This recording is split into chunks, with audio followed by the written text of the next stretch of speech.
Good morning, my dear students. I'm Miss Tania Poveda. I'm glad we are back. This is Entrepreneurship 2. Remember that it's very important that you save this information on your computer or tablets or cell phones. It's optional if you want to print it. You can also take notes on your notebook or folder. Okay, so are you ready? Okay, let's start. Well, first of all, I want to do a very short review about what we've been studying lately. Do you remember? Yes? Okay, let's take a look. Well, remember that we've been studying about investigation techniques. We talked a little bit about surveys, interviews, and focus group. And we are still waiting to study for observation, product testing, and mystery shoppers. So these 6 investigation techniques are those we are going to learn this year. It would be very good if you take a look, if you check on the links about surveys, interviews, and focus groups, so you can continue with more information. But that's fine.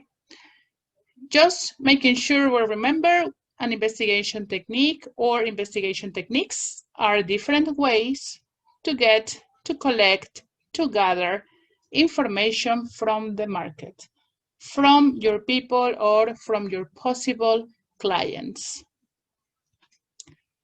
Okay, so once we know this, or once we remember this, today we can continue with the 4th observation research. Okay, so what is observation research? Here you have a picture, kind of a video, well, this is a GIF, of someone observing, right? Someone watching. So basically, observation research can be also known as field research. Yeah, obviously, because you're in the field, you're in the market, connected directly to the people. It refers to observing the behaviors of people in their natural environment. So here you can see in this picture on the left, there is a concert, right? And they are fans at a pop concert. And then we have someone observing the behavior. And it's very important that we realize that we have this person only observing, not talking to them, not asking questions, not having interview or interacting with the people. It's only observing. That's it. There is not any interaction. There is not any connection with these people. Only watching. The researcher observes the study participants in naturally occurring situations.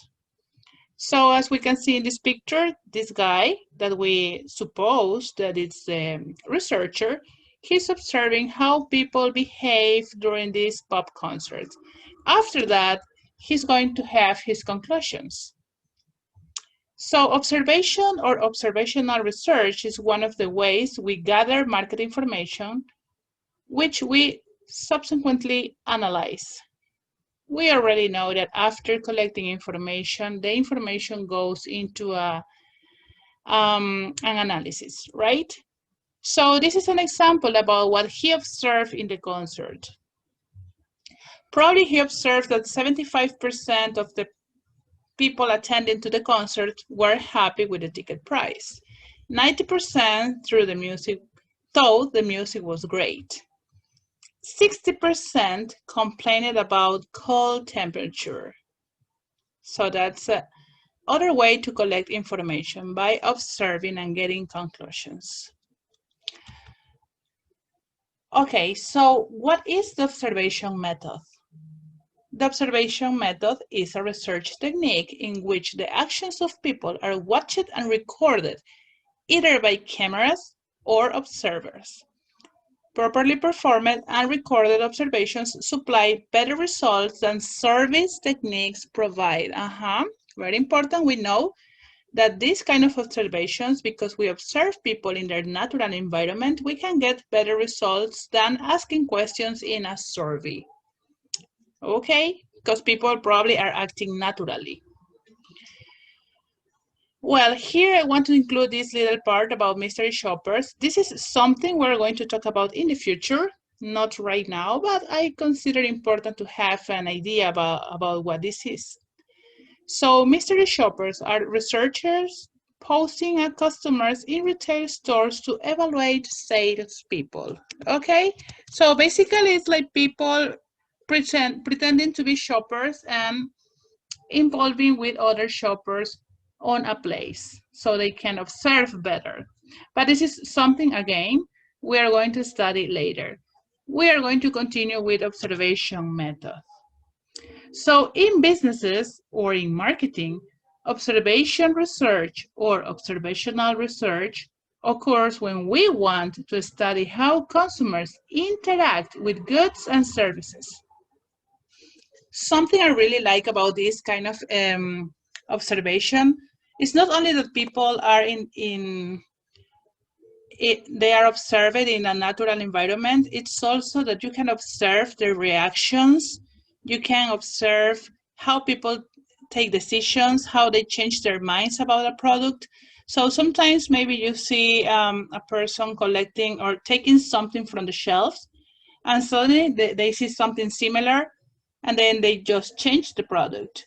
So what's going on in that person's head, right? It's like, why this person do that change?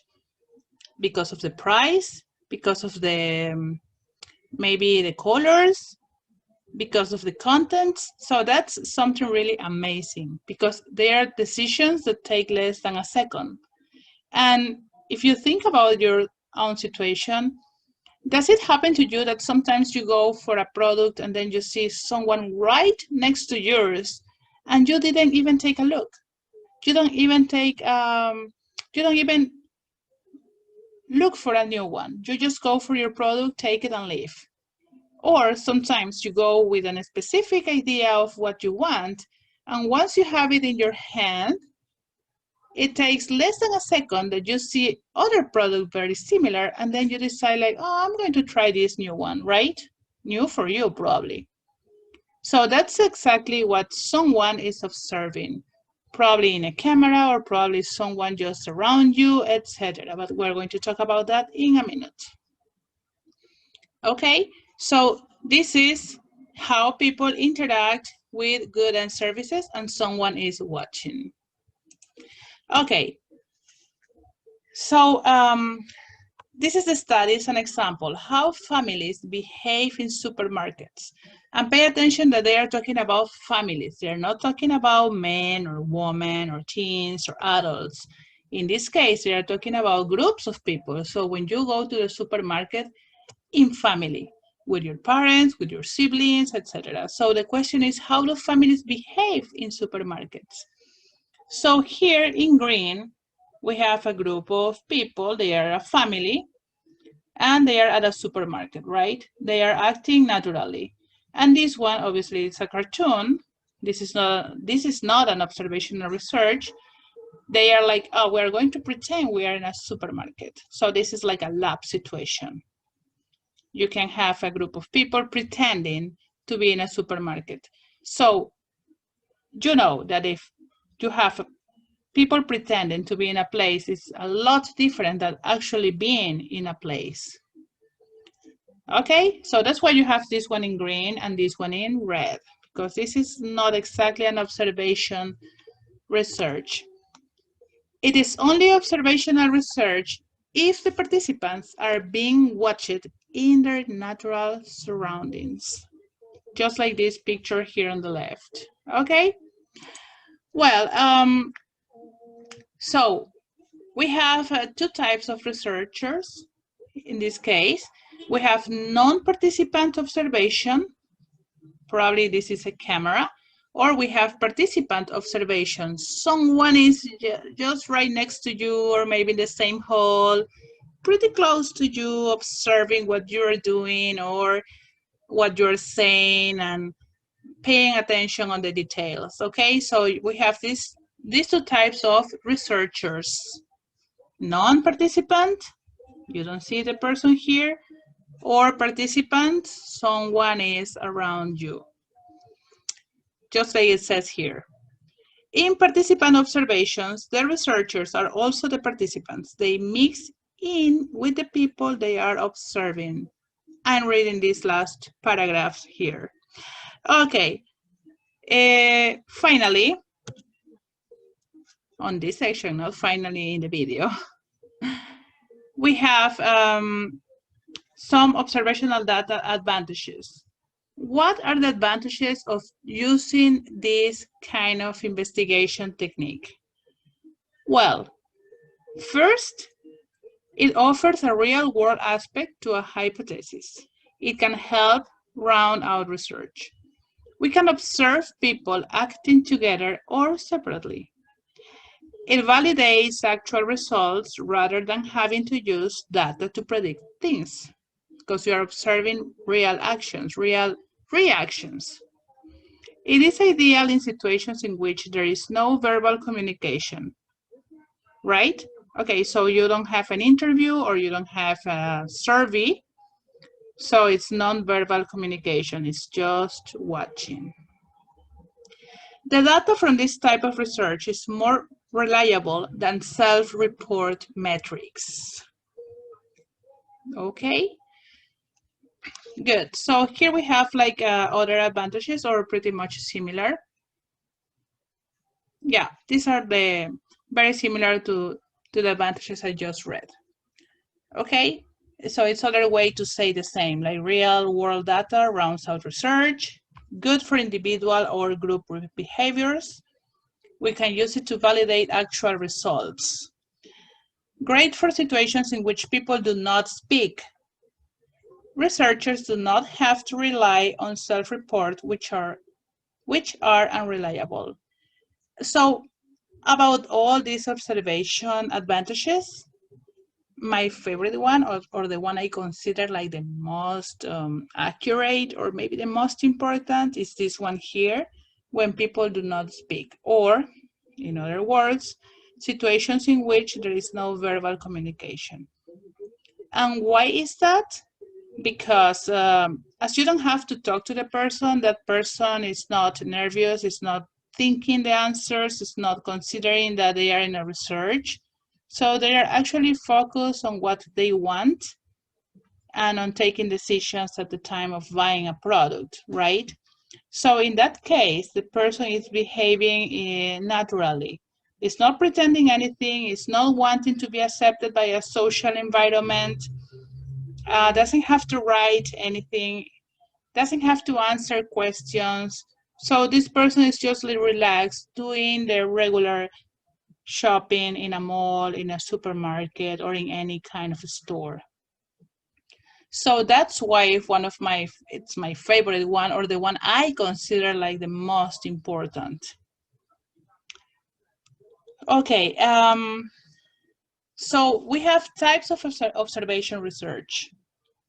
We have three types of observation research. We have people watching people, we have people watching an activity, and we have machines watching people. So how do we explain these three types of observation research? When we have people watching people, we have, for example, mystery shoppers. One more time, we're going to talk about this in the future. Or one-way mirrors. Like when you are on a place and you have a mirror and someone else is watching you on the other side of the mirror. Okay, well, after this, I'm going to tell you something. I will continue explaining this. People watching an activity, audits, for example, the concert, or maybe a class, maybe a conference, maybe people playing, kids or children playing games, etc. And machines watching people, well, we have, for example, traffic counters or passive people meter. What is this? Well, basically, it's something automatic, like machines controlling numbers. This is more objective information because it's like numeric information. It's about numbers. So here is, for example, how many people use the toll. You know what a toll is? When you travel from Guayaquil to Salinas or from Guayaquil to Manabí, you pay $1 on the road, on this booth. That's a toll. So for example, you can control that, how many people pay that dollar. Or Other counters, like traffic counters, how many people drive on this street. Or when you go to a place, probably you realize that now every time you go to a place, well, maybe not lately, but especially a couple of months ago, every time you went to a place, there was someone by the door counting people, how many people are inside, and then if there were too many, you couldn't get in until someone else left the place. So something like that. That is machines watching people. Okay, I'm coming back here to people watching people. Remember I told you I wanted to say something about one-way mirrors? Okay, well, probably this is more common like in crime movies or about police movies. Like you have someone that commits a crime, is getting interrogated in a room, and other people are watching them on the other side of the mirror, right? But for example, it's very popular. This analysis is very popular between children. So you give a bunch of toys to kids, all kind of toys, and you sit the kids together on a place, and they choose a toy, they choose a game, or probably they don't choose anything. So they're just acting naturally on the other side of the mirror. And in that way, you can observe, because there is not intervention of an adult, of their mom, or there's not an intervention of their parents or any other person there to tell them what to do, what to choose, how to play. So this kind of observation is really good for that kind of group of people that can communicate verbally. For example, children. And it's not because children can't speak. No, probably they can speak very well, English or Spanish or any other language. That's not the problem. The problem is that when you're an adult, when you are doing a marketing research or using any technique, sometimes the participants of the investigations don't know the correct words to express themselves. So they know that they like the toy, but probably they don't know why. Maybe because of the colors, maybe because it reminds something, maybe because it's very popular toy, maybe because it's about a movie, etc. So sometimes you will get answers like, I don't know. And it's not because they don't know, it's because they don't know how to say it. So that's why when you observe behaviors, you can see their faces, you can see their hands, you can see their eyes, the way they sit, the way they move, or sometimes the opposite. You see they don't take any toy, they don't speak, they don't get any interested on the game or on the toy, etc. I'm not talking only about children. We can also talk about people probably if they have special needs. Probably they physically they can't speak, but they can communicate in other way. So you can observe. So it's very common when you watch on TV these documentaries in other continents, in other countries, with these little tribes in the Amazon or in Africa. So they know they're being observed. They let the cameras being there, but they just act naturally, like they are not there. So what they are doing, the researchers, they are observing how these people interact among them, how these people live, right? So that's why it's important. That's why I like, I'm coming back to this description. Okay, that's why I like this advantage, because you don't need verbal communication. And I'm going to repeat, in the case of children, for example, in the case of people speaking different languages, or in the case of people with some special needs. Okay, so remember these three types of observation research. I'm going to repeat just one more time. People watching people, people watching an activity, or machines watching people. So that's it for today. This is the first part of observation research. Next class, we're going to have an example and an activity. Thank you very much for your attention. I'm very happy to be back. I wish you the best day ever. Okay, have a wonderful day, guys. Bye-bye.